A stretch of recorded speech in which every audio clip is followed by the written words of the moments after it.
తెలంగాణలో ఆర్టీసీ సమ్మె వాయిదా పడింది. ఆర్టీసీ కార్మిక సంఘాలతో తెలంగాణ సర్కార్ చర్చలు సఫలమయ్యాయి. ఇక కార్మిక సంఘాల జేఏసీ నేతలతో మంత్రి పొన్నం చర్చించారు. ఉద్యోగ సంఘాలతో చర్చలకు ప్రభుత్వం కమిటీ వేసింది. ఇక ముగ్గురు ఐఏఎస్ అధికారులతో కమిటీ వేసిన సర్కార్ వీలైనంత త్వరగా నివేదిక ఇవ్వాలని ఆదేశించింది. ఇక ఈ కమిటీలో నవీన్ మిట్టల్, కృష్ణ భాస్కర్, లోకేష్ ఉన్నారు. ఇక ప్రస్తుతం ఆర్టీసీ జేఏసీ నేతలు మాట్లాడుతున్నారు. లైవ్ ద్వారా చూద్దాం.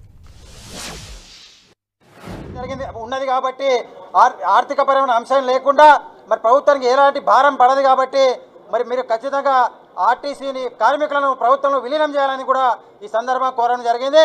మరి ఈ మూడు సమస్యలు కూడా మరి మంత్రివర్యులు మరి మిగతా ఎమ్మెల్యేలు మరి ముఖ్యమంత్రి గారితో చర్చించి మరి వారితో ఒప్పించి మరి మీకు ఏదైతే న్యాయం చేస్తామని హామీ ఇవ్వడం జరిగింది.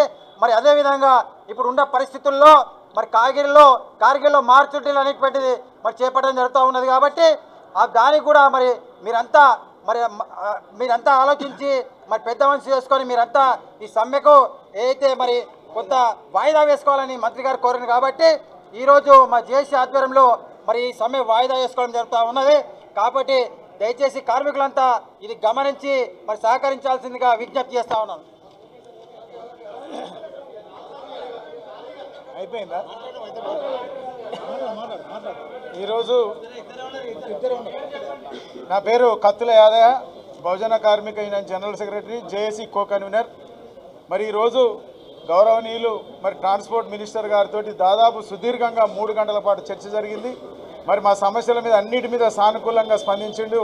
3 గంటల పాటు క్లుప్తంగా విషయాలన్నీ అర్థం చేసుకొని అందులో దాదాపుగా 8 డిమాండ్లు ఓకే చేసిండు, ఒప్పుకున్నారు. మరి ఒక 3 డిమాండ్లే ప్రభుత్వంలో విలీనం, 2021 పే స్కేల్, తర్వాత ట్రేడ్ యూనియన్స్.